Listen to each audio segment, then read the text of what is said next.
have to take care of your boss's health. Hey, I am Chuck the Bureaucrat, and today I want to introduce you to a surprisingly important role in the upper levels of the bureaucracy that impacts you even if you're not working at those levels. The role of the body man. Now, normally, you hear people talk about a body man in the context of like the president or a presidential candidate.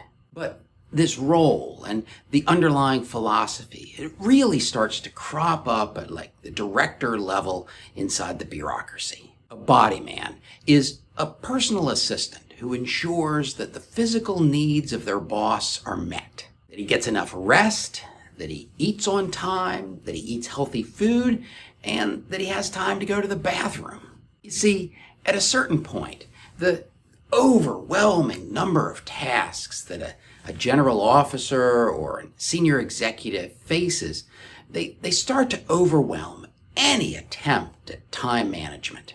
Working lunches become the norm. Back-to-back meetings fill the day, and calls from your boss at 7 o'clock at night, they're all too common. Left unchecked, these encroaching time demands, they destroy the health and the mental well-being of even the most conscientious leader. In fact, the more seriously a leader takes their responsibilities, the more likely they are to fall victim to this kind of a problem. And I know what you're thinking, that general officers and SESs should just not be like that. Yeah, the system doesn't really give them that option. I mean, the two-star can say that he's going to block off time from 7 a.m. to 8 a.m. to do physical training, but every 3-star, 4-star political appointee, they've got veto power over that plan. Plus, the selection process for these guys seems to filter out people who have a healthy work-life balance. And before I get into what this means for you, even if you're just a brand new major to the Pentagon, I want to make this point. If you climb high enough in the bureaucracy, you are going to need a body man. In fact, I'd say this starts to become an issue right about the time that you make 06. One of my favorite stories is we had this vacant 06 position and the promotion board results came out. And there's this guy I know who he gets picked up on that board. So he's like the newest lieutenant colonel promotable in the United States Army. And they tell him, hey, on Monday, you report and fill that colonel vacancy. So he shows up Monday morning and his new deputy says, hey, sir, it's great you're here. And then starts prepping him out of this white binder. And the lieutenant colonel, he's been a battalion commander before. He's like, hang on. What's this brief for? And his deputy's like, it's a status update to your new 3-star boss. And the lieutenant colonel's like, well, who's going to give the brief? And the deputy says, you are. When? In about an hour. And the real punchline of this is there were 5 more of those white binders to prep him on just to get through his first day on the job.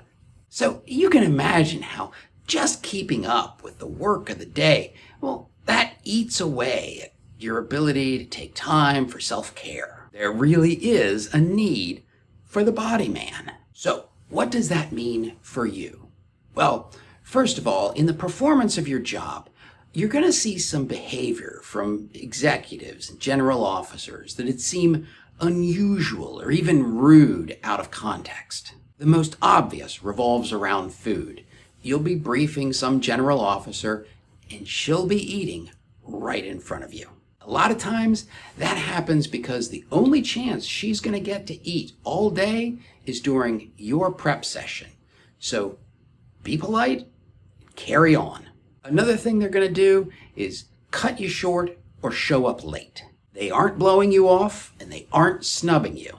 In a lot of cases, they just need a couple minutes to go to the bathroom. So how do you use this knowledge to improve your career?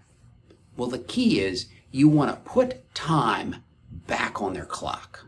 Do not commit the cardinal sin of running over Inexperienced action officers seem to think that it's like a badge of honor if they can turn a 30-minute meeting into an hour-long meeting. Rarely does that help the GO. Even if they're excited about the topic, it just makes their day longer. Instead, as an AO, start mastering the art of brevity. Get to the point, be clear about what guidance you need, and focus on answering the questions that are actually asked. Can you get what you need from an email? If you're an executive assistant, can it be a 45-minute meeting instead of an hour? Can it be 20 minutes instead of 30? Does the boss actually want to prep, or does the action officer just want some face time? Is a meeting running long? Interrupt and put the boss back on schedule. And if you're an action officer and the executive assistant attempts to end the meeting, close your binder, stand up, and prepare to leave. And finally, look for ways to maximize the time of an executive. Walking to a meeting is a great time to get quick guidance. I have briefed in car rides and on flight lines. Demonstrate that you know how to get more done with less time, and you will stand out from your peers. See, your boss may not have a body man or even really know that they need one, but they need your help to keep things under control. And now, if you want to see another challenge that makes the lives of general officers difficult, watch this video.